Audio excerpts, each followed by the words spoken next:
Bom dia, pessoal, tudo bem?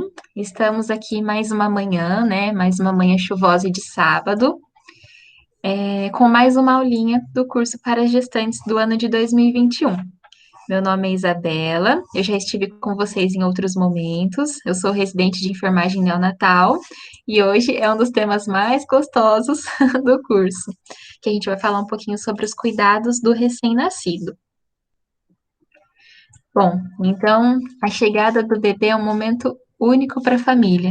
E com a chegada do bebê acontecem inúmeras transformações nas rotinas, na comunicação entre os familiares, nas novidades, né? É um momento especial para todos eles. Se a gestação foi planejada ou se não foi, a chegada do bebê sempre vem cheias de mudanças, cheias de transformações, né? Na vida de todo mundo que vai rodear esse recém-nascido, assim que ele receber alta e vier para casa. E muitas vezes, dentro do ambiente hospitalar, às vezes a gente acaba não realizando alguns cuidados. Isso gera um pouco de insegurança quando a gente vai para casa com esse bebê e não sabe o que fazer, né? Algumas de vocês são mães de primeira viagem, existem aquelas que já são mães, né? Mas sempre um bebê é diferente do outro. Então, nasce o bebê, nasce uma mãe. Nasce o segundo bebê, nasce uma nova mãe. Nasce o terceiro bebê, nasce uma nova mãe, né?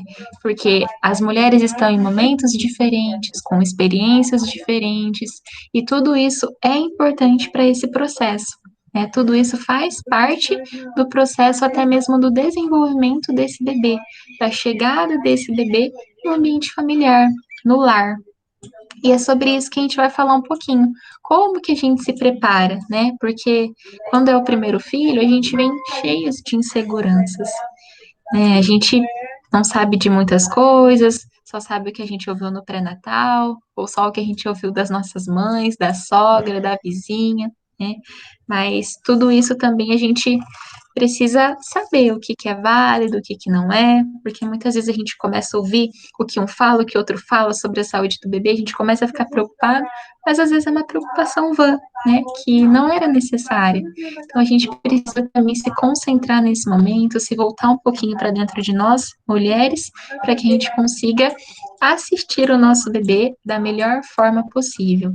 E isso também é importante a gente pensar que o bebê, assim que ele nasce, ele precisa continuar se desenvolvendo. Então, é uma coisa bem legal que acontece, que dentro da área da criança, existe uma área ainda menor, que é a neonatologia. Então, a criança já é um ser humaninho especial. E dentro das crianças existe um outro grupo, que são os bebês recém-nascidos, que são mais especiais ainda. Então, imagina, existem duas áreas para cuidar de crianças, e uma delas é só para cuidar do recém-nascido. Será que ele tem muitas coisas diferentes do que os demais? Com certeza ele tem. Por isso que ele precisa de uma área específica só para ele. E a gente considera recém-nascido o bebê que nasceu e está completando o seu 28º dia de vida. Ou seja, de 0 a 28 dias de vida é recém-nascido. A partir do dia 29, aí já não é mais recém-nascido. E por que que ele é tão diferente dos demais? Porque nesses 28 dias de vida, quase um mês de vida após o nascimento, ele ainda continua se desenvolvendo, né? Ele precisa ainda de algumas adaptações fora do útero e que a gente precisa tentar manter essas adaptações o mais normal possível. Mas como assim? Então, por exemplo, lá dentro do útero, o bebê estava quentinho, estava aconchegante, estava mergulhado na água, né, na bolsa das águas, e tudo isso fazia com que ele pudesse desenvolver bem. Aqui fora, ele precisa respirar por conta própria, né? Lá dentro, são vocês, mães, que respiram por ele. Dentro do útero, são vocês, mães, quem nutre o bebê. Dentro do útero, ele fica quietinho, aconchegante, em silêncio, tudo escurinho, quentinho. E aqui fora, não. Aqui fora, a gente precisa adaptar esse bebê a uma vida diferente da vida lá dentro do útero.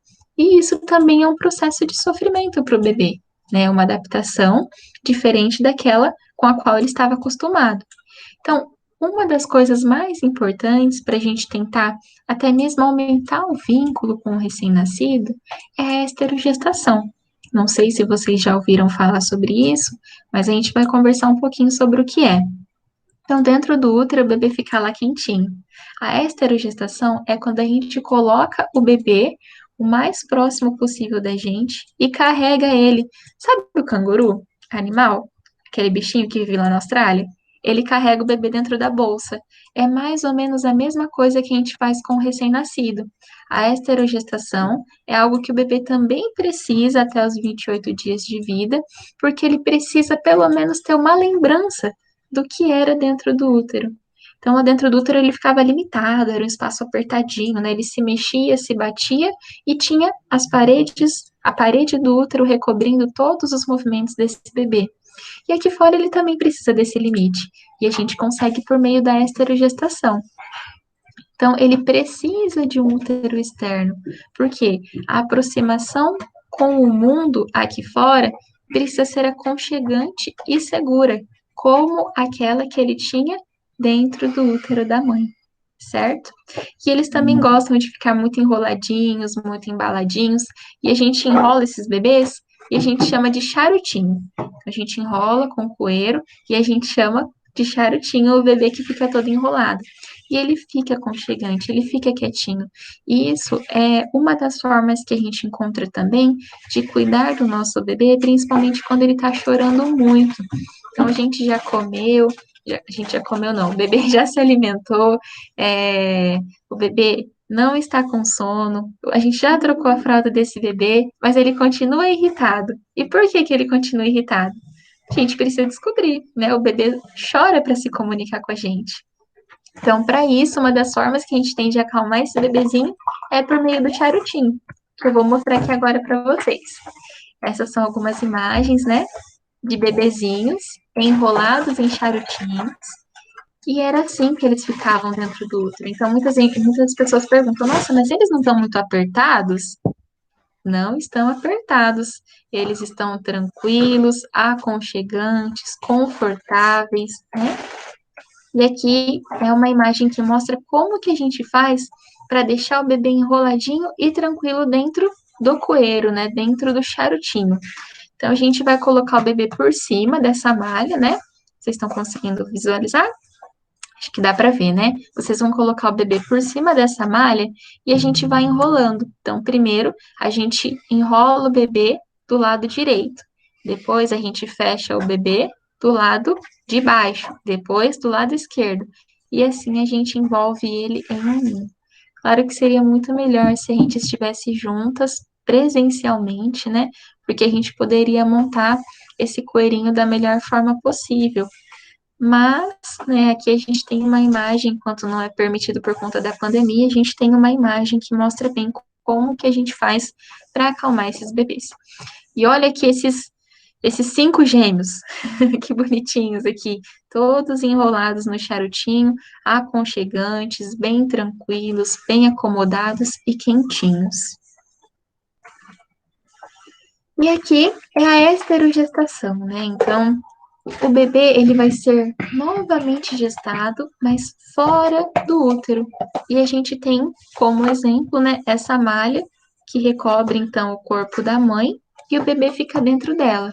E por que que a esterogestação é tão importante, né? Tem um outro nome bem chique para esterogestação que é baby wearing. E a gente pode estar utilizando também para que o bebê fique bem gestado, né? Para que o bebê consiga se desenvolver fora do útero também. Então, aqui nessa imagem, a gente tem a barriga da mãe e o bebê dentro da barriga da mãe, né? Sentindo aqui, ouvindo a voz dos familiares, do pai, da mãe, os batimentos cardíacos da mãe. Ele tem um balanço natural, então, enquanto a mãe se move, o bebê também está se movendo ali dentro da barriga. Ele tem um contato com essa mãe, né? Um contato íntimo com ela. Ele tem ali dentro do útero também a facilidade em se alimentar, porque é por meio da placenta que todos os nutrientes chegam para esse bebê, e ali ele se sente seguro e aconchegante. E quando ele nasce, tudo isso é perdido, né? Ele muitas vezes não se sente mais aconchegante, porque aqui o ambiente externo é frio, é gelado, é barulhento, e tudo isso para ele é assustador, é diferente, né? Nascer é difícil. Nascer é o momento mais difícil da nossa vida. Se a gente conseguiu nascer, a gente consegue vencer todos os obstáculos, porque para nascer dói. Imagina um pulmãozinho cheio de líquido que precisa respirar pela primeira vez, né? Não sei se vocês já foram em parques aquáticos, quando a gente tem aquela sensação de afogamento, né? É horrível. A cabeça dói, o olho começa a arder, a gente fica afogado. E é mais ou menos a mesma sensação que o bebê sente quando nasce. E muito pior. E aí, na imagem ao lado aqui, a gente tem um bebê que já nasceu, mas que está sendo esterogestado. E aqui ele consegue ter uma lembrança do que ele tinha dentro do útero. Ele ouve mais facilmente a voz da sua mãe, a voz do seu pai. Ele sente os batimentos cardíacos da mãe porque ele está muito perto do coração. Ele também fica nesse balanço natural, né? A mãe vai para um lado, ele vai junto. A mãe senta, o bebê vai junto. Então, aonde a mãe vai, ele continua indo. Só que do lado de fora agora. Ele está em contato íntimo com a mãe também, mesmo estando do lado de fora agora. Aqui também facilita bastante a amamentação, por quê? Porque o bebê vai sentir o cheiro do leite. O sabor e o cheiro do líquido amniótico, que é aquele líquido que fica dentro da bolsa das águas, ele tem esse nome, é um cheiro muito parecido com o cheiro e o sabor do leite materno. Então, é um sabor que o bebê já reconhece há 9 meses. E ali, estando perto da mãe, ele vai sentir esse cheiro também. Ele vai sentir o cheiro da mãe. E para ele é a melhor coisa que tem, né? Então facilita bastante a amamentação. E com certeza, muito parecido com que ele se sentia seguro e aconchegante no útero, por meio da esterogestação, ele também consegue se sentir seguro e aconchegante. Então, a esterogestação é gestar do lado de fora. Você está em contato com o seu bebê, continua gestando ele nesse período de adaptação de 28 dias após o nascimento, e ele fica muito aconchegante, muito tranquilo, muito calmo. Isso é muito bom, tanto para a mãe quanto para o bebê. E olha esse bebê super grandão aqui nessa última foto, né? Deve ter ali quase uns 8 meses, 9 meses, mais ou menos, né? E ele também está sendo esterogestado. Então, é super importante para o desenvolvimento da criança e, sem sombra de dúvidas, aumenta muito o vínculo entre a mãe e o bebê.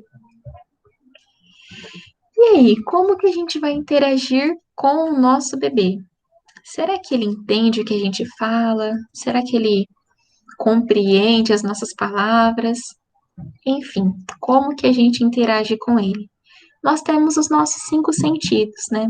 Audição, olfato, paladar, tato e visão. E a gente precisa interagir com o nosso bebê utilizando esses 5 sentidos, da mesma forma que a gente interage com o ser humano em geral, mas de uma forma diferente, né? As mães, elas têm uma linguagem diferente com os seus bebês, que a gente chama de mamanhês, que é quando a mãe fala fofinho com o bebê, né? Então, é, é algo muito natural. A gente vê um bebê e a gente já quer falar bonitinho, a gente já quer falar fofinho. E isso se chama mamanhês. E é uma linguagem muito especial e importante também para o desenvolvimento dos bebês, né? E é super importante que eles ouçam a voz da mãe, que eles ouçam a voz do pai. Por quê? Porque ele escutou a sua voz durante toda a gestação. E é esse som que vai fazer ele se sentir seguro também. É um som que ele conhece, né? A visão. Como que a gente vai interagir por meio da visão? A esterogestação, o canguru, são uma das formas mais maravilhosas que tem de interagir com o bebê por meio do sentido da visão. Por quê? Quando o bebê nasce, ele tem uma visão bem ruim, que se desenvolve melhor até 1 aninho de vida, né? Então, até lá, a visão é um pouco embaçada, ele não consegue enxergar muito bem, mas o limite da visão dele é um espaço de até, é uma distância de até 30 centímetros, o tamanho de uma régua, mais ou menos, né? Uma régua de 30 centímetros, que é a distância entre o peito da mãe e o olho da mãe. Quando o bebê vai mamar, ele fica no peito da mãe e através desse contato visual, o vínculo se desenvolve, né? O bebê reconhece o rosto da mãe, reconhece o cheiro da mãe, reconhece a voz da mãe, reconhece os sons dos batimentos cardíacos da mãe. Então, é super importante para ele também esse momento de visão. Por isso que durante a amamentação é importante que as mães deixem o celular de lado um pouquinho e foca no bebê, foca naquele momento. Traga aquele momento como algo importante para a vida também, tanto a vida materna, como mulher, como mãe e para a vida do bebê também. O olfato, né? Então, o cheiro. O bebê, ele reconhece o cheiro da mãe, né? Como eu falei, o líquido da bolsa das águas tem um sabor e um cheiro parecido com o leite materno. Então, é muito natural para o bebê aquele cheiro. Não é nada de estranho. Ele já reconhece aquilo. E isso também é importante para que ele se sinta seguro e bem acolhido, né? O contato pele a pele, super importante. Então, a gente utiliza na nossa unidade de terapia intensiva neonatal, na unidade de cuidados intermediários neonatais do hospital universitário, uma técnica que a gente chama de método canguru. Então, a gente oferece para a mãe uma malha, a mãe recobre o tórax com essa malha, fica sem nada, fica sem sutiã, sem blusa, sem nada. E a gente coloca o bebê dentro dessa malha. O bebê fica só de fralda, peladinho, em contato pele a pele. Isso é bom para a mãe, por quê? Porque ajuda também na questão do aleitamento materno. O contato pele a pele, ele auxilia na produção de ocitocina, que é o hormônio do amor, é o hormônio do prazer. Então, é prazeroso para essa mãe entrar em contato pele a pele com esse bebê. E com isso, facilita o desenvolvimento da amamentação. Então, as mães que têm baixa produção de leite ou que ainda precisam aumentar essa produção, a gente incentiva muito o canguru, né? Então, esse contato pele a pele é essencial, porque os bebês também respondem ao toque da mãe. Muitos deles a gente coloca em canguru, na posição canguru, e esse bebê já começa a buscar o peito da mãe para poder mamar. Então, é super importante, é uma forma maravilhosa de interagir com o bebê. A gente não precisa fazer só no ambiente hospitalar, a gente pode fazer em casa também. E uma das recomendações, tanto do Ministério da Saúde quanto da Sociedade Brasileira de Pediatria, é a realização do contato pele a pele na primeira hora de vida. Então, se o bebê nasceu bem, que a gente pode fazer? Nasceu bem, é um bebê que é vigoroso, nasce chorando, com choro forte, né? Coradinho, rosinha. Esse bebê, a gente pode cortar o cordão umbilical dele no momento oportuno, né? E quando que é o momento oportuno? Quando ele para de pulsar. A gente corta e coloca em contato pele a pele com a mãe na primeira hora de vida. Isso se o bebê nasceu bem, né? Se o bebê nasceu assim, ainda com uma respiração difícil, porque o pulmãozinho tá cheio de líquido, aí ele precisa ir para a mesa, né? Lá a gente vai fazer os primeiros cuidados e depois, se tiver tudo certo, ele volta para ficar com a mãe. E aí pode fazer o contato pele a pele também. E aí, junto com o contato pele a pele, a gente já embarca no aleitamento materno, porque esse bebê em contato pele a pele, ele vai ter o reflexo de procurar a mama para poder mamar, porque ele sente o cheiro. Então, o contato pele a pele na primeira hora de vida, que é chamada de hora ouro, é super importante para estabelecer o vínculo entre mãe e bebê e estabelecer o aleitamento materno. E aí a gente fala muito da mãe, muito da mãe, muito da mãe, e muitas vezes o pai fica de lado, mas o pai também precisa participar de todos esses processos. Claro que a amamentação é algo entre a mãe e o bebê, mas o pai também pode auxiliar nesse processo, né? Então, muitas vezes eles se sentem excluídos quando o bebê chega, sentem que perdem a atenção da mulher, né? Principalmente por conta da amamentação, que é algo que acontece só entre a mãe e o bebê, mas o pai pode estar presente nesses momentos também. O pai pode, por exemplo, colocar o bebê no colo da mãe, ajudar a mãe a amamentar esse bebê, né? Ele não precisa ser uma figura excluída, ele também pode participar ativamente, né? Então, existem algumas maneiras que são bem legais para o pai estabelecer o vínculo com o bebê. O bebê ele precisa reconhecer a voz do pai. Então, se o pai conversou também com esse bebê durante a gestação, é uma voz que ele reconhece, além da voz feminina da mãe, né? Então, para isso, por exemplo, um dos pontos bem importantes, como que o pai pode ajudar e estabelecer o vínculo com esse bebê e também ajudar esse bebê a se acalmar? O bebê tá irritado, começou a chorar, o pai foi lá, trocou a fralda, tá tudo certo. O bebê já mamou, tá tudo certo. E agora, o que que eu faço? O pai pode acalmar esse bebê, o pai pode fazer o charutinho, pode pegar o bebê no colo e pode deixar o bebê tranquilo e calmo. O bebê vai se sentir seguro, porque é uma voz que ele também reconhecia durante a gestação. E isso é importante que o pai faça desde os primeiros dias de vida do bebê, na fase neonatal, na fase dos 28 dias de vida. Por quê?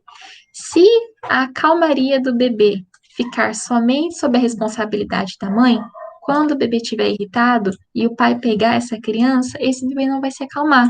Para o bebê se acalmar, somente a voz da mãe que vai fazer isso. Então, ele precisa ser acalmado tanto pela mãe quanto pelo pai. O pai é super importante também nesse processo, certo? O pai também entra na dança depois que o bebê nasce. E aí, um dos cuidados mais importantes também, quando o bebê vai de alta para casa, é a posição para esse bebê dormir. Muitas pessoas acreditam ainda que o bebê dorme melhor de ladinho. Só que por que que não é a posição ideal? Se o bebê dorme de lado e ele vomitar, ele pode respirar o próprio vômito e se afogar. E aí precisa realizar inúmeros cuidados. A manobra de desengasgo, né, que é super importante a gente conversar sobre ela também em um momento oportuno.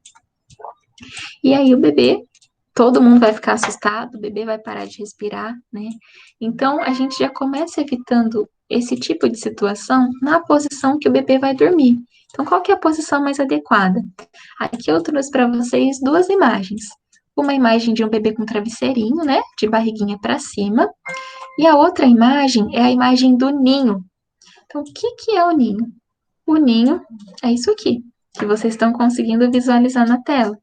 Ele serve para aconchegar o bebê e para ajudar o bebê a se desenvolver, né? Então, além da esterogestação, do charutinho, do contato pele a pele do canguru, a gente tem o ninho, que é onde o bebê pode dormir e ele dorme aconchegante e protegido, né?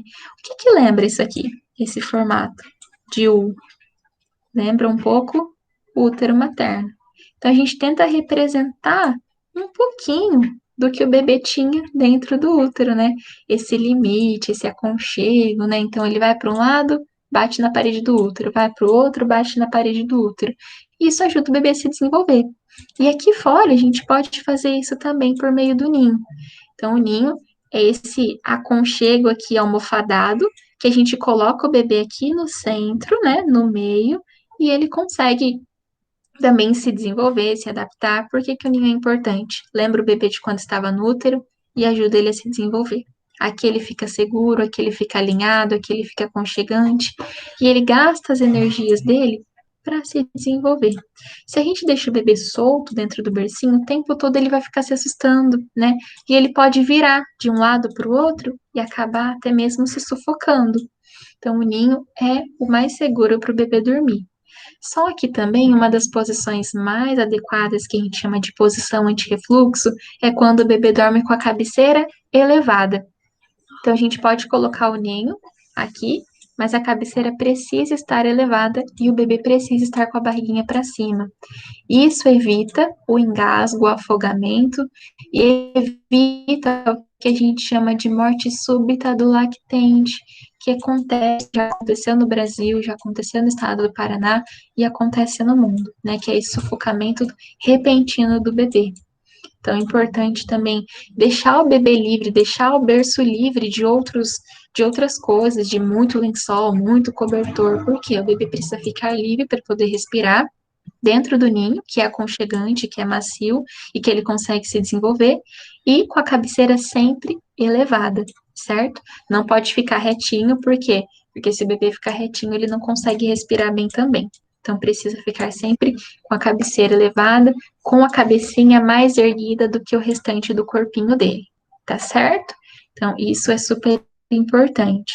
E um cuidado muito especial também quando o bebê vai de alta para casa é que esse bebê ele precisa dormir em bercinho próprio, ou no bercinho, ou no carrinho, ou na banheira, a gente deixa aconchegante ali, né? Coloca o bebê para dormir na banheira se a gente não tem um berço ou um carrinho, ou numa caixa de papelão quadrada, pode forrar o cobertor, faz o ninho ali dentro mesmo, sem problema nenhum. Só que o que não pode é o bebê dormir na mesma cama dos pais. Por quê? O pai tá cansado, trabalhou o dia inteiro, a mãe tá cansada, cuidou do bebê o dia inteiro. Os dois deitam na cama e colocam o bebê no meio. Acabam dormindo. Sem querer, sem saber, pelo cansaço, viram em cima do bebê e o bebê é sufocado. Não consegue respirar e aí acontece o pior. Então, para a gente evitar esse tipo de situação, que a gente chama de coleito, que é quando o bebê dorme junto com os pais na mesma cama, a gente precisa deixar o bebê dormindo em lugar separado, certo?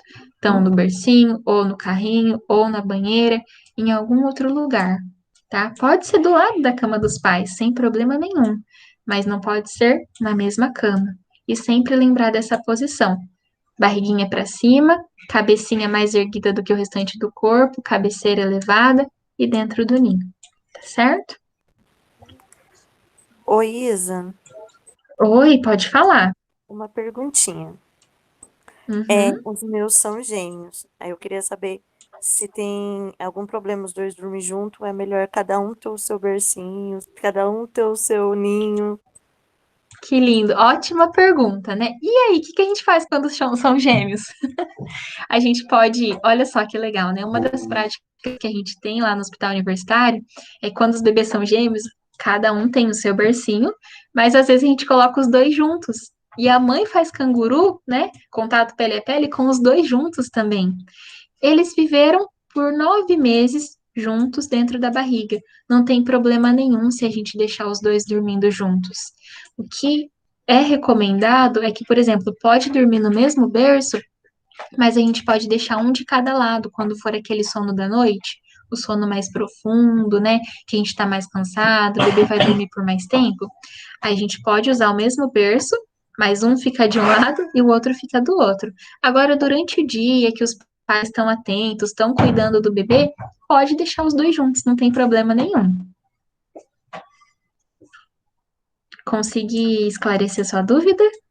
Ah, obrigado, Isa. Consegui sim. Que Essa era bom. uma E- dúvida desde o comecinho, que eu fiquei sabendo que era gêmeos, eu tava com essa dúvida. Aham. Que bom. E assim, pode deixar os dois juntos, porque assim eles conseguem se desenvolver bem também, né? Porque um toca o outro, um sente a respiração do outro, né? O coraçãozinho do outro, e é algo que eles também estavam acostumados, né? Que Mas eles também estão acostumados aí agora.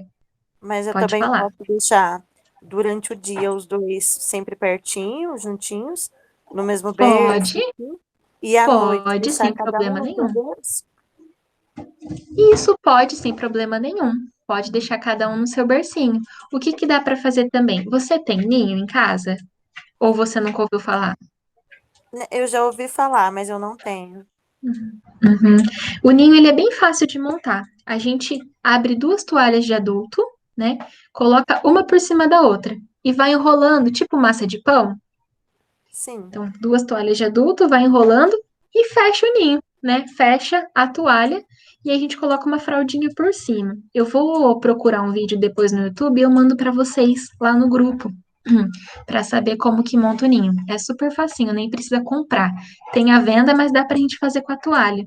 Dá para você colocar um ninho do lado do outro, dentro do mesmo bercinho, até mesmo à noite. E aí, cada um dos seus bebês pode dormir em um ninho. Eles vão estar no mesmo berço, né? Vão estar no mesmo berço, vão estar próximos, mas cada um no seu ninho. E o ninho é muito bom porque ajuda a proteger também o bebê. Então, não vai rodar de um lado para o outro, um não vai sufocar o outro bebê, né? Porque eles vão estar delimitados pelo ninho. Então, durante o dia você pode deixar os dois juntos, é até ótimo que eles sejam, que eles fiquem juntos. Mas à noite, tentar deixar separado. Pode deixar um no mesmo berço, mas cada um dentro do seu espacinho. Ah, eu gostei dessa ideia da toalha, porque o Ai, que ninho, bom.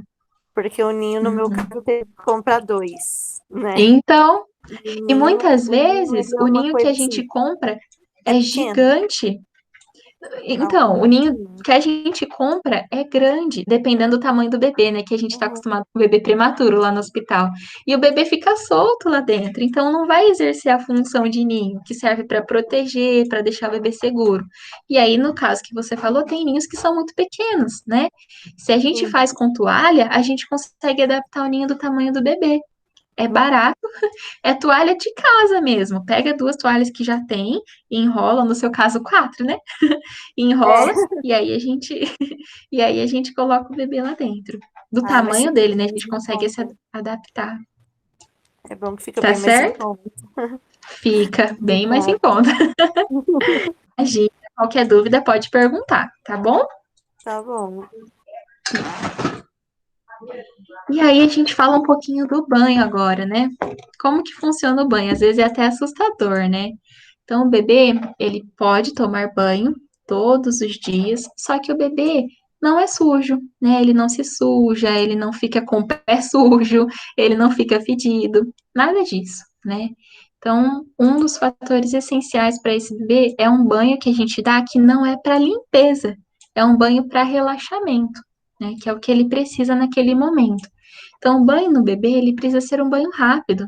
Não é aquele banho demorado para lavar os cabelos com shampoo, com condicionador, passar creme hidratante, nada disso, né? O bebê não precisa disso.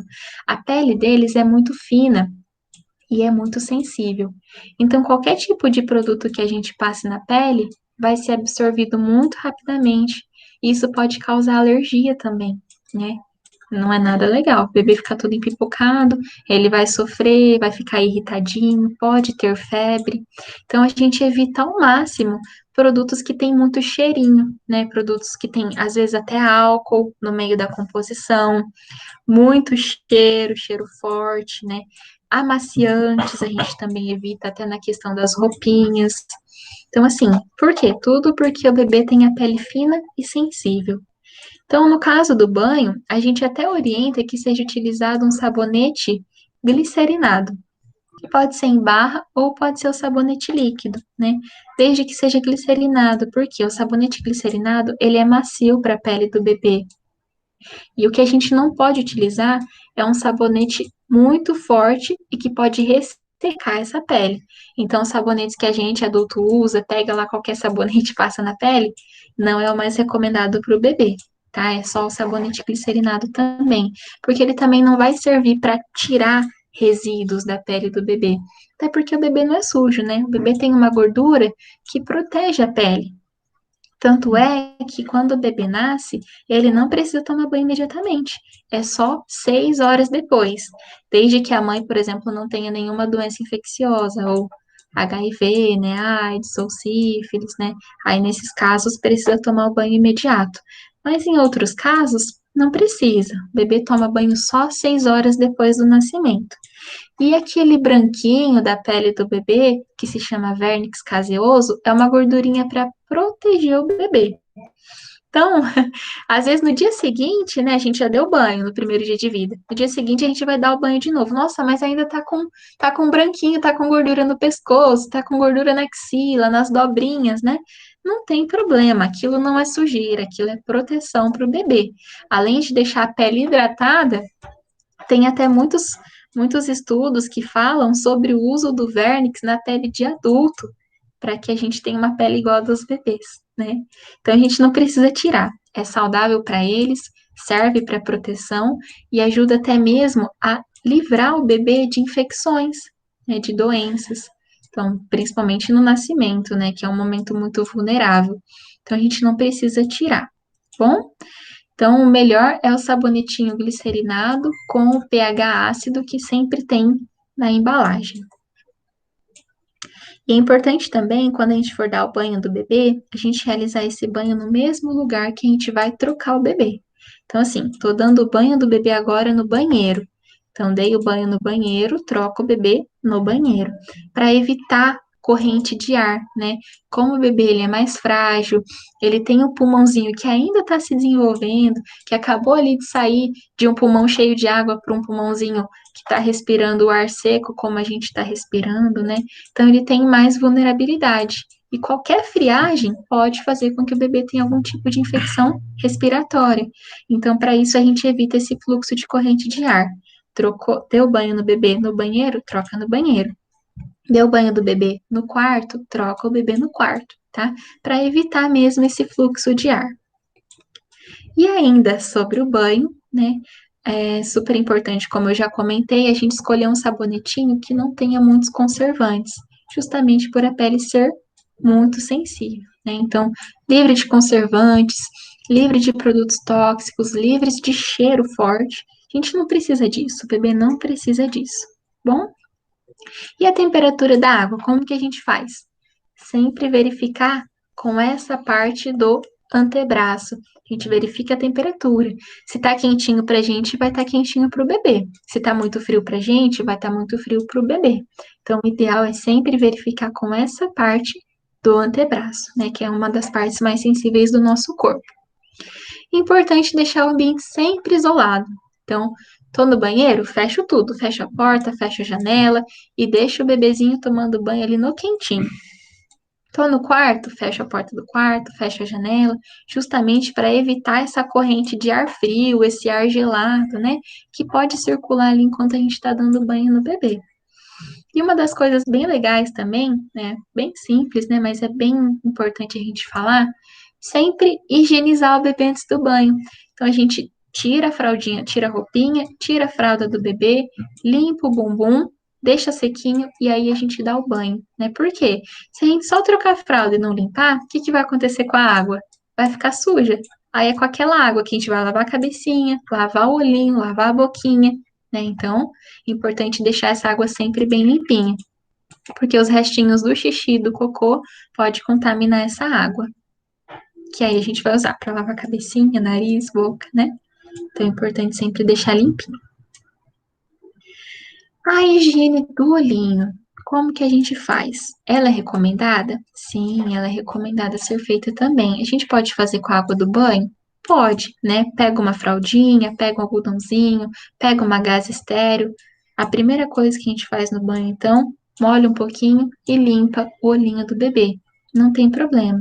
Mas o mais recomendado é que seja feita com água destilada, né? Que a gente compra em farmácia umas ampolinhas pequenininhas, tem de 10 e tem de 20 ml. A gente pode comprar e usar para limpar o olhinho do bebê. Às vezes tem até no posto de saúde, e o hospital muitas vezes oferece também na alta do bebê. Alguns eles oferecem, né? Então a gente deixa com a mãe da aguinha destilada, a gaze, que é muito melhor do que a fraldinha ou do que o algodão, e a gente limpa o olhinho do bebê durante o banho, né? Então o bebê acabou de acordar, vai dar o banho. O melhor horário para a gente dar o banho é próximo do meio-dia, ali, entre as 10 da manhã e as 4 da tarde, que é o horário mais quente do dia.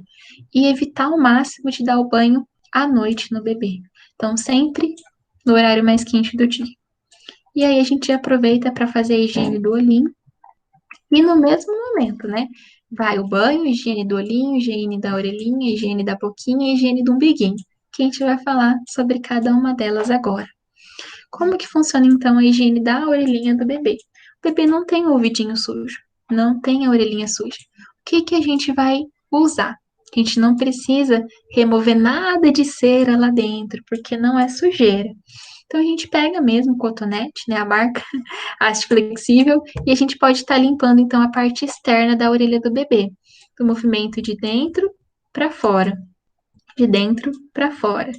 Se acontecer, por exemplo, de durante o banho acontecer que entrou água no ouvido do bebê, a gente pode inclinar a cabecinha para um lado, secar com a toalha e depois inclinar para o outro lado e secar com a toalha novamente, tá? A gente não precisa colocar o cotonete lá dentro, nada disso. A gente vai usar sempre para limpar por fora, a parte externa da orelha, né? Então, limpa aqui e tá tudo certo. A gente não precisa de mais do que isso e o bebê também não precisa mais do que isso. A higiene da boquinha. A gente precisa higienizar a boquinha de um bebê que nem tem dente? O que que você acha, Daiane? Sim, eu acho que sim. Aham, Porque lá isso eles mesmo. ensinam a passar os primeiros dias com a fraldinha, né? no Isso. hospital, na maternidade mesmo, eles ensinam a passar assim, logo no primeiro dia, a passar com a fraldinha com o dedo da mãe. É isso mesmo, aham. Então a gente pode estar usando tanto a fralda, né? Em casa a gente vai usar a fraldinha de tecido. E lá no hospital, enquanto a gente está lá, que tem gás e tem água destilada também, a gente pode estar usando.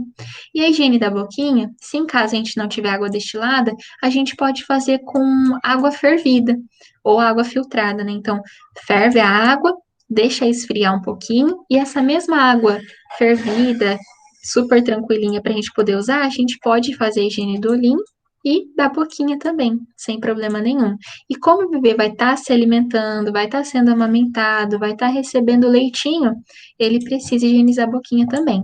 Então a gente faz com a fraldinha 3 vezes por dia, pelo menos, tá? Então uma de manhã, uma no período da tarde e uma à noite.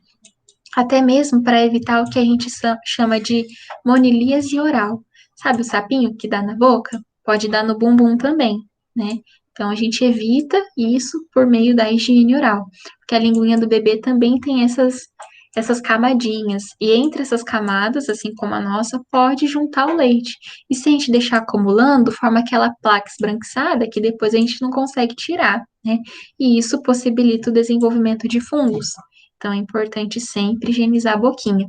Com fraldinha de tecido mesmo, se a gente tiver a gaze bem, né, a gente pode estar usando a gaze também, e limpar a linguinha, limpar a bochechinha de um lado, do outro, limpar o céu da boca também. Então, limpar a gengiva, fazer uma higiene bem tranquila. Claro que o bebê não vai querer abrir a boquinha para a gente limpar, né? Então, a gente precisa fazer uma forcinha ali muitas vezes para poder higienizar.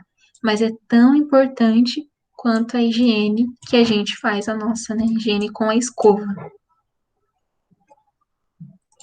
A higiene do umbiguinho. Então, o que que acontece, né? Quando o bebê nasce, a gente corta o cordão umbilical, que é uma gelatina. É uma gelatina bem esbranquiçada, né? Depois que a gente corta o cordão umbilical, ele vai começar a mumificar, que a gente chama. Ele começa a ficar preto e ele vai cair, né? O bebê não precisa mais daquilo.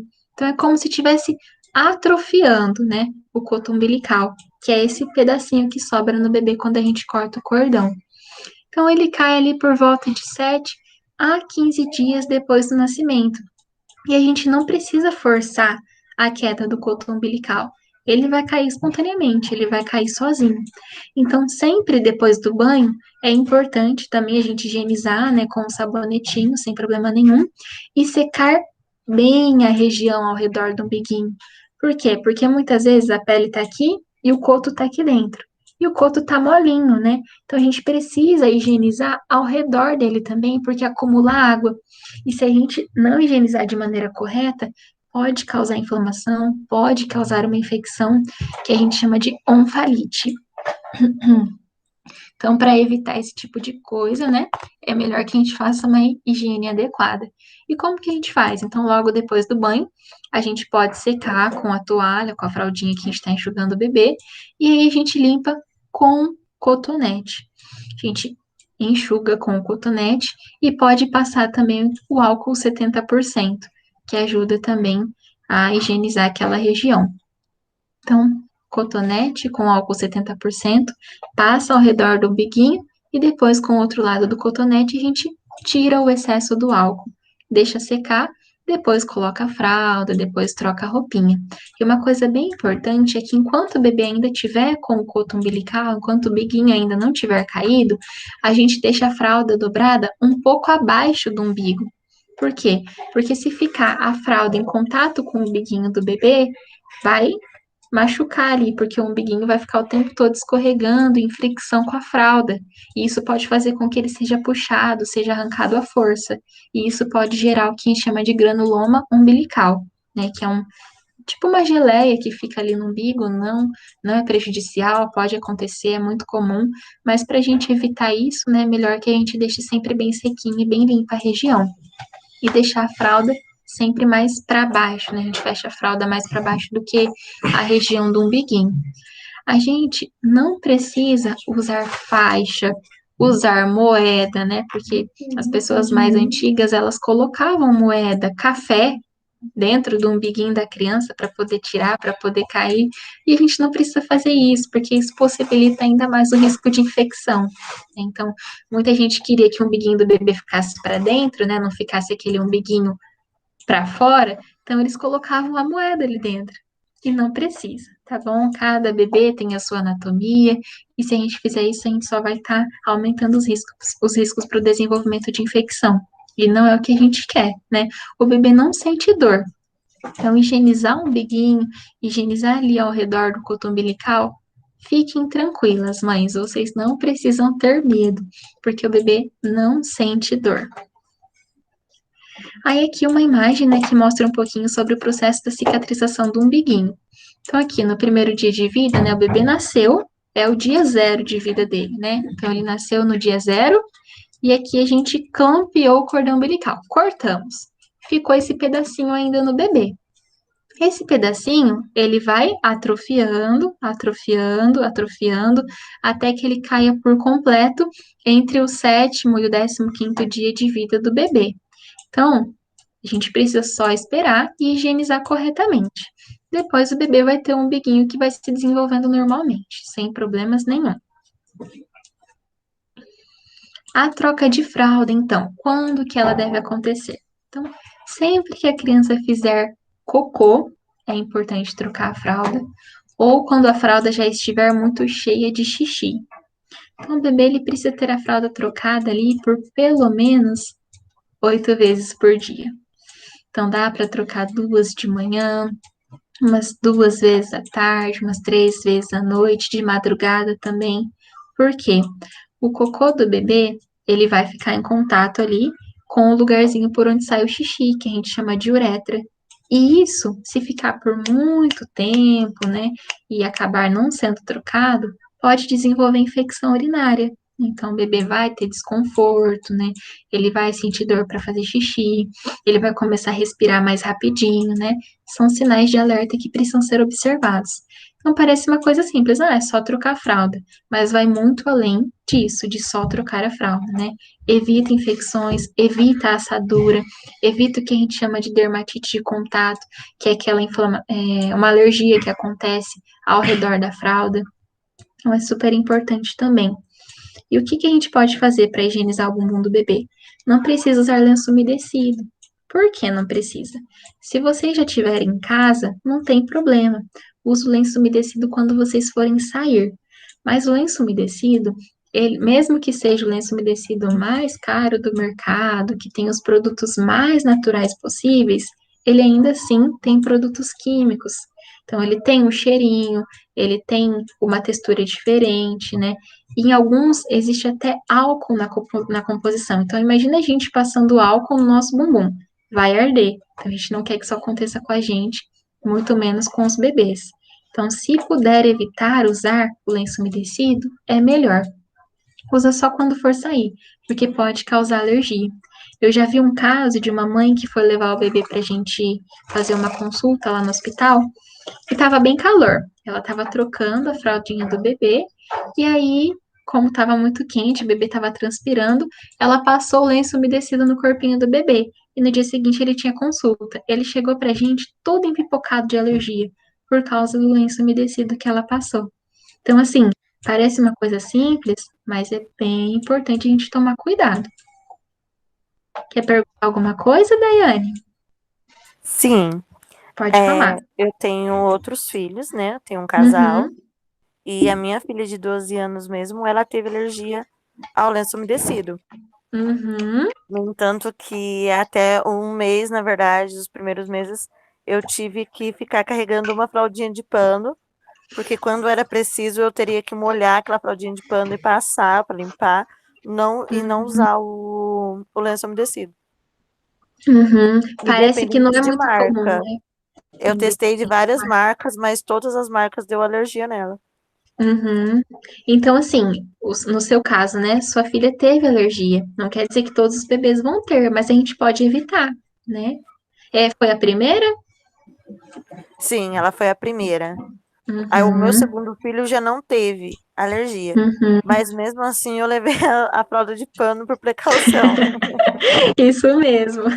Então, assim, uma dica, o que que dá pra gente fazer? Caso você já tenha ganhado muitos lenços umedecidos, o que que dá pra fazer? Você pode usar pra sair, só que dá pra passar o lenço umedecido debaixo da água corrente. Então, acha ali um banheiro, uma torneira, abre, passa o lenço umedecido debaixo, vai sair uma água esbranquiçada, como se a gente estivesse lavando o lenço umedecido. Aí a gente Sim. pode usar depois. É uma dica que a gente oferece, né? Caso tenha bastante lenço umedecido, para não precisar jogar fora também, né? Não precisa disso. A não ser que mesmo Bem, cause alergia, né? bom saber. Uhum. E é muito bom, dá certo, melhora bastante a alergia dos bebês. E aí, uma outra dica bem legal que a gente dá é que, por exemplo, tem um lugar ali sempre para trocar o bebê. A mãe pode estar usando esse lugar e do lado pode deixar uma garrafa térmica com água quentinha, né? Ferve a água, põe na garrafa térmica, deixa um potinho de algodão, que é baratinho, né? Deixa ali do lado, e aí durante o dia você pode estar usando a água fervida, que tá morninha ali durante o dia, e o algodão para limpar o bumbum do bebê. Então, se fez xixi, passa só isso, que dá tudo certo. Aí, se fez cocô, aí pode usar o sabonetinho que a gente usa para dar o banho, né? Passa ali no bumbum do bebê, tira o cocô, tira o excesso, troca a fralda sem problema nenhum. Que também evita a questão da dermatite, né? Das alergias, de inflamação ali na região da pele do bebê, né? Da vermelhidão, a irritação do bebê também, né? Então, é um cuidado bem especial, né? Parece simples, mas quando a gente vê, tá rodeado ali de informações. E aí, um outro cuidado importante é o banho de sol.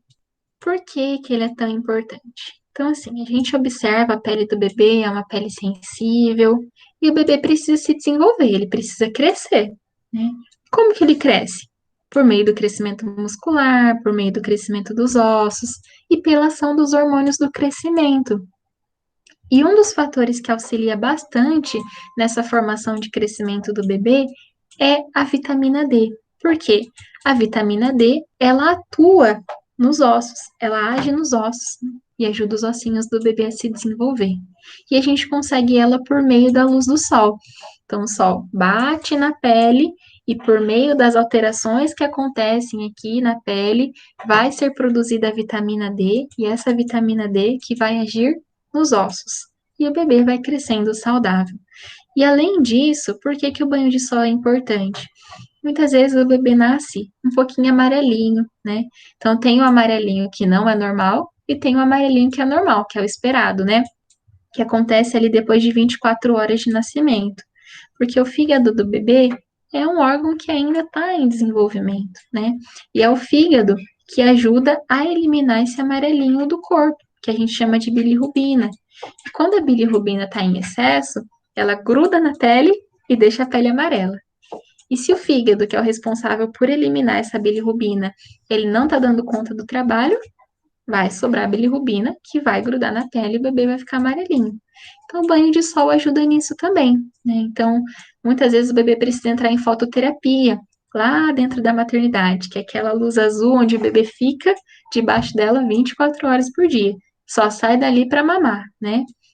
E aí, no caso do banho de sol, a gente está substituindo isso. Pela luz do sol, vai tirando esse amarelinho da pele, e o bebê consegue sintetizar a vitamina D para a formação dos ossos, certo? Por isso que ela é tão importante. E qual que é o horário que a gente vai permitir que o bebê fique debaixo do sol? Bom, então, o banho diário, banho com água e sabão, com água e sabonetinho glicerinado, a gente orienta que seja feito no horário mais quente do dia, entre as 10 e as 4 da tarde, 10 da manhã e 4 da tarde. Já o banho de sol, não. Se a gente deixar o bebê no sol nesse horário, vai queimar a pele dele, vai formar bolhas, né? E ele vai ter uma insolação. E não é isso que a gente quer. A gente precisa deixar o bebê no banho de sol antes das 10 da manhã ou depois das 4 da tarde, né? Isso é muito bom para os bebês, permite que ele consiga se desenvolver, é mais saudável e a pele do bebê não vai ser queimada, porque uma pele fina, qualquer radiação solar por muito tempo vai queimar essa pele. Se a gente já fica mais vermelhinho quando vai para o sol, imagina os bebês com a pele fina, né? Então, esse banho de sol ele precisa ser por pelo menos 15 minutinhos por dia.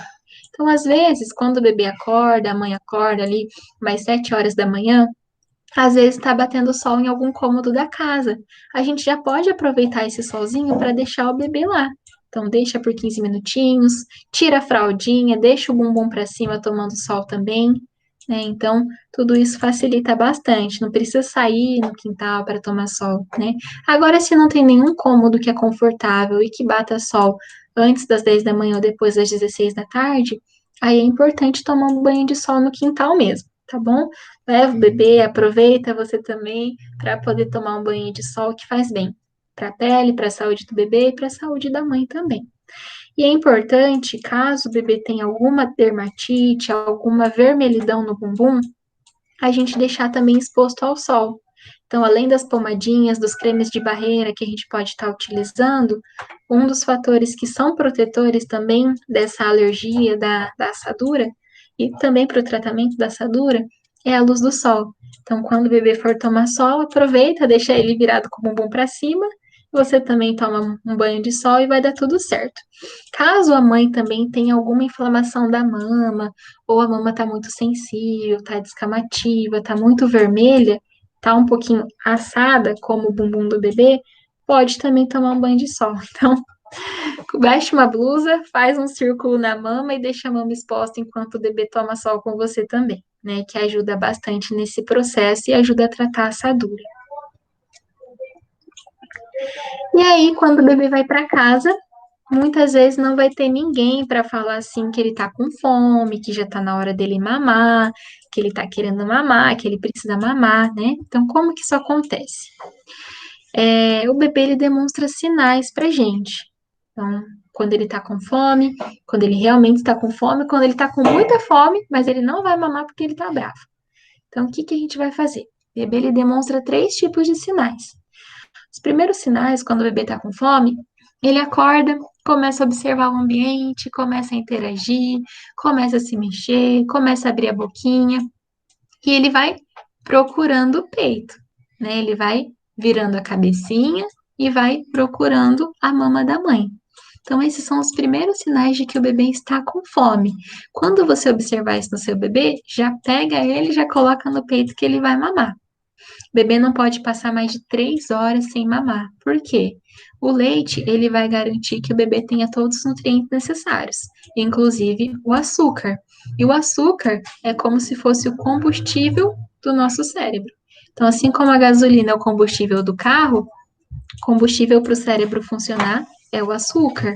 Então, se a gente deixa o bebê sem mamar por mais de 3 horas, esse açúcar também diminui.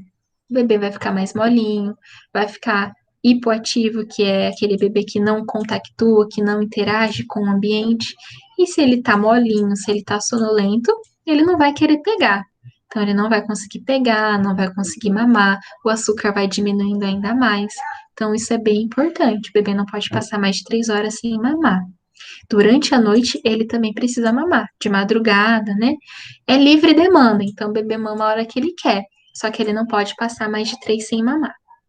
Então, os primeiros sinais que ele demonstra quando está com fome são esses: começa a se mexer, procurar o peito, mexe a cabecinha, abre a boca. Aí, se a gente não atende esse bebê, se a gente não pega esse bebê e põe esse bebê para mamar, ele vai ficando mais nervosinho. E aí são os sinais médios de que ele realmente está com fome. Então aí ele já começa a se mexer mais bravamente, já começa a se esticar, os movimentos começam a ficar mais vigorosos, a mãozinha já vai para a boca, ele já começa a sugar loucamente a mãozinha. E aí a gente também precisa pegar esse bebê e pôr no peito para mamar. Se ele não for atendido, mesmo ele se esticando, se espreguiçando, colocando a mãozinha na boca e se mexendo muito bravamente, aí ele vai se irritar. Aí são sinais tardios de que o bebê está com fome. O que que a gente vai precisar fazer? Pôr ele no peito para mamar? Não, a gente vai precisar acalmar esse bebê e depois alimentá-lo. Então ele vai começar a chorar, ele vai ficar agitado, ele vai ficar vermelho, ele vai fazer força e isso faz com que ele fique vermelho, né? Então, nesse momento, a gente só precisa acalmar o bebê. Assim que ele acalma, aí a gente coloca ele para mamar. E como que a gente vai acalmar? Então, a gente tem algumas dicas, né, para acalmar esse bebê que tá chorando. A gente pega no colo, faz o contato pele a pele, conversa com o bebê, acaricia o bebê, abraça o bebê. Assim que ele estiver calmo, aí a gente põe ele para mamar, certo? E aí, como que a gente vai colocar o bebê para rotar? Acho que a imagem ficou por cima do texto, né? Mas não tem problema. Então, depois que o bebê mama, se ele acaba engolindo o ar, a gente precisa fazer ele arrotar. E muitas vezes é o ar que ele engole durante a mamada que gera as cólicas. Então, o que que a gente faz? Para tirar um pouquinho desse ar que entrou lá no estômago junto com o leitinho e que é incômodo para esse bebê, a gente põe ele na posição vertical. Pode colocar um paninho debaixo do ombro, porque muitas vezes com o arroto vem aquele vômito, né, aquela regurgitação. Pode acontecer também, é normal. Então a gente deixa o bebê mamando, o bebê terminou de mamar. Como que a gente faz para tirar o bebê do peito? Isso é uma coisa bem importante. A gente não pode só tirar e pronto. Não, a gente precisa colocar o dedinho dentro da boquinha do bebê. Porque quando ele tá mamando, ele forma um vácuo. A boquinha dele abre, ele abocanha a areola, que é aquela parte mais escura da mama, e ele começa a sugar. Sugar, sugar, sugar, sugar, sugar. E isso forma um vácuo entre a boquinha do bebê e o peito da mãe. E pra gente tirar esse bebê, a gente não pode puxar, senão a gente vai fazer um estilingue nessa mama. Então, o que a gente faz? Coloca o dedinho dentro da boca do bebê, vai tirar o vácuo, né? Porque vai abrir a boquinha dele. E aí, aos poucos, a gente vai afastando a cabecinha do bebê da mama da mãe. E aí, o bebê tá sonolento, tá dormindo, né? Coloca ele na posição vertical em movimentos delicados, né? E a gente pode ir dando uns tapinhas nas costinhas do bebê sem problema nenhum. Não precisa ser tapa forte. A gente dá umas batidinhas nas costinhas dele, na posição vertical, para que ele consiga arrotar. Né? Então, isso vai aliviar esse bebê, vai deixar o estômago mais tranquilo, ele não vai ficar irritado, não vai ter cólica. E aí, por quanto tempo que eu deixo esse bebê assim? Para sempre, o dia inteiro? Não, por 15 minutinhos no máximo, tá? Então, deixei em 15 minutinhos, ele arrotou, tranquilo. Eu vou lá e coloco ele no bercinho para dormir. Eu não posso, assim que o bebê termina de mamar, já colocar ele no berço, porque ele pode vomitar, ele pode regurgitar e pode se afogar também. Então, primeiro, 15 minutinhos, arrotou, coloco para deitar, tá? E se o bebê não arrotar? 15 minutinhos, não arrotou. Eu preciso continuar? Não, não precisa. Por quê? O arroto, na verdade, ele demonstra que entrou ar durante a mamada. Se a pega estava correta, se deu tudo certo durante a amamentação e não entrou ar, não tem por que o bebê arrotar. Mas a gente precisa deixar ele na posição vertical mesmo assim, tá bom? E depois a gente coloca ele no bercinho. E aí, né, quando entra muito ar durante a mamada, quando a pega precisa ser corrigida, quando o bebê não está abocanhando bem, quando a boquinha do bebê está pouco aberta, isso faz com que ele faça mais força e puxe junto com o leite o ar. Isso pode gerar cólicas.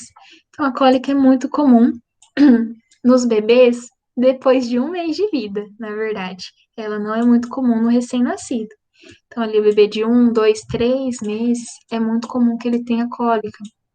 Mas o recém-nascido, até os 28 dias de vida, é pouco comum. Pode acontecer? Pode acontecer.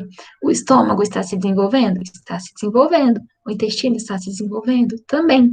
Então, isso pode gerar a cólica. Mas, em outros casos, minha voz está rouca, desculpa. Em outros casos, isso não acontece. Pode acontecer, como pode não acontecer, né? Então, em casos de cólica, o que que a gente pode fazer? É uma situação que deixa as mães aflitas, deixa os pais preocupados, o bebê fica irritado, não quer mamar. Então, a gente pode deitar o bebê e fazer os movimentos da bicicletinha, né? Apoiar as perninhas do bebê sobre o abdômen dele. Então, faz isso, né? Vários movimentos.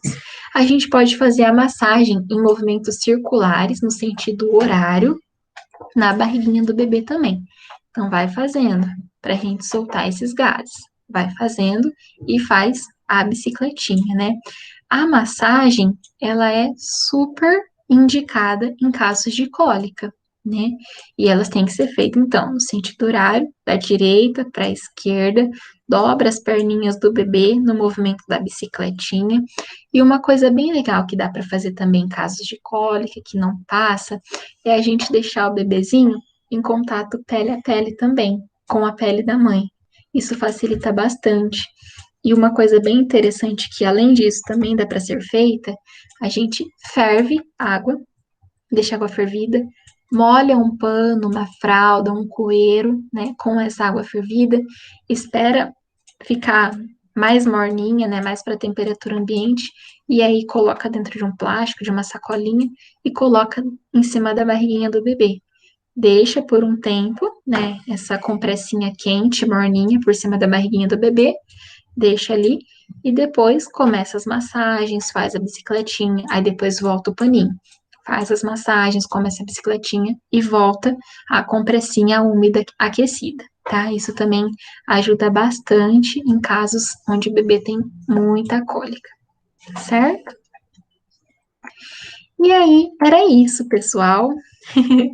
Eu queria agradecer muito mais uma vez pela oportunidade de estar aqui com vocês hoje. Né, apesar das intercorrências com a internet, deu tudo certo. E essa aula vai ficar disponibilizada no YouTube também, que assim que finalizar a gravação, eu encaminho o vídeo para o YouTube e disponibilizo o link para quem não pôde assistir. E caso você queira assistir novamente também, fique à vontade, né? Vai estar lá à disposição de todas vocês. Uma coisa que eu esqueci de falar era sobre o banho de sol, que eu vou voltar ali rapidinho. Em dias frios, em dias nublados, como o dia de hoje, a gente vai dar banho de sol no bebê? Não, porque não tem sol, né? O sol tá ali, o sol existe, a radiação tá acontecendo do mesmo jeito, mas a gente não precisa dar o banho de sol. Agora, em dias que estão frios, mas que tem sol, como que a gente faz? A gente pode dar o banho de sol? Podemos. E o bebê vai ficar peladinho no frio? Se eu pedir para dar o banho e trocar no mesmo lugar para evitar a corrente de ar, a gente vai deixar o bebê peladinho no frio? Não, isso jamais. Então, o banho de sol em dias frios, a gente deixa o bebê coberto com a roupinha, pode deixar o bebê com o macacãozinho sem problema nenhum, mas as mãozinhas, os pezinhos e o rostinho precisam estar expostos ao sol. Então, pode tomar banho de sol? Pode. Por quanto tempo? 30 minutinhos nesse caso. Então, em dias frios, em dias que não dá para deixar o bebê peladinho, deixa ele com o macaquinho, deixa ele com a roupinha, com o bodyzinho e deixa só as mãozinhas, os pés e o rostinho exposto. Aí a gente aumenta um pouquinho o tempo que o bebê precisa ficar ao sol, tá? 30 minutos. Aí, em caso de dias quentes, deixa o bebê peladinho ou só de fralda, sem problema nenhum. E aí o banho de sol é por 15 minutinhos. Mas sempre lembrando, antes das 10 da manhã ou depois das 4 da tarde. Tá certo? Bom, pessoal, então mais uma vez obrigada, né, pela participação de vocês. É sempre com muito prazer, com muita alegria que eu venho aqui conversar um pouquinho com vocês. Amo falar sobre os bebês. Acho que seria muito melhor se fosse pessoalmente, né? A gente poderia demonstrar as técnicas, como que monta o ninho, como que faz o coeiro, como que faz o charutinho, né? Então seria muito mais gostoso. Mas, mesmo assim, né, por conta da pandemia, a gente dá encaminhamento às nossas aulas do curso e a gente vai tirando as dúvidas conforme pode. Quer falar alguma coisa, Daiane? Sim, fazer uma última pergunta. Aham, É pode sobre falar. o canguru. Uhum. O canguru, eu posso estar usando neles a partir de quanto tempo? Assim, tem alguma. Como que eu posso falar? Verdade. Ou pode ser assim, nos primeiros dias, ou tem que esperar um mês, alguma coisa assim. Excelente sua pergunta. O bebê prematuro extremo de 24 semanas, que está lá internado na UTI, está entubado, ele vai para o canguru se ele estiver estável. Então, não precisa esperar. O canguru mais precoce é o melhor canguru para o bebê. O contato pele a pele, porque auxilia na produção do leite, libera ocitocina, relaxa o bebê, relaxa a mãe. O bebê fica aconchegante, fica confortável, ele mantém a temperatura do corpo. Então, só tem benefício, né? Por exemplo, a microbiota, né? Tudo que a gente tem de defesa na nossa pele passa para o bebê também por meio do método canguru. Então, não precisa esperar. Nasceu bem, faz o contato pele a pele na primeira hora de vida, estimula os bebês a mamarem e faz o canguru, né? Essa semana a gente abriu agora a unidade canguru lá do Hospital Universitário e tinha uma mãe de gemelares e ela estava fazendo canguru com os gemelares. Então, assim, canguru não tem que esperar, o mais precoce possível. Nasceu hoje, quer fazer o canguru hoje, pode fazer o canguru. E pode fazer em casa também. Então, recebeu alta, quer fazer em casa? Deixa os bebês só de fralda, põe no canguru e tá tudo certo. Às vezes eles mamam até quando estão no canguru. É bem lindo. Aqueles canguru é, comprado sem ser o de tecido, sabe? Ele tem Uhum. regulagem, ele é comprado por tamanho. Como que Eu funciona? acho que sim. Eu acho que ele tem como ser regulado, Daiane. Eu conheço só, assim, pessoalmente, eu conheço só a malha. Esse outro eu não conheço. Então, a malha de tecido, né, eu conheço. E também dá para, eu acho que é até mais em conta, porque aí dá para você fazer, pega uma peça de roupa que não está sendo muito usada e você pode fazer com a malha mesmo. O outro, né, outra peça, o canguru regulável, você pode regular sem problema nenhum. E a única coisa que eu não sei é onde que ele é vendido. Ah, sim. Não sei se você já viu em algum lugar, né? Mas Eu eu não vi sei onde algumas que fotos no vende. Face, algumas pessoas vendendo, mas a malha Uhum, eu achei bonito a hora que você postou a foto, né? Achei diferente, porque eu ainda não tinha visto a uhum. malha. Ai, que bacana. Eu vou mandar algumas fotos lá no grupo depois, tá bom? Até mesmo de alguns bebês que nasceram com a gente, né?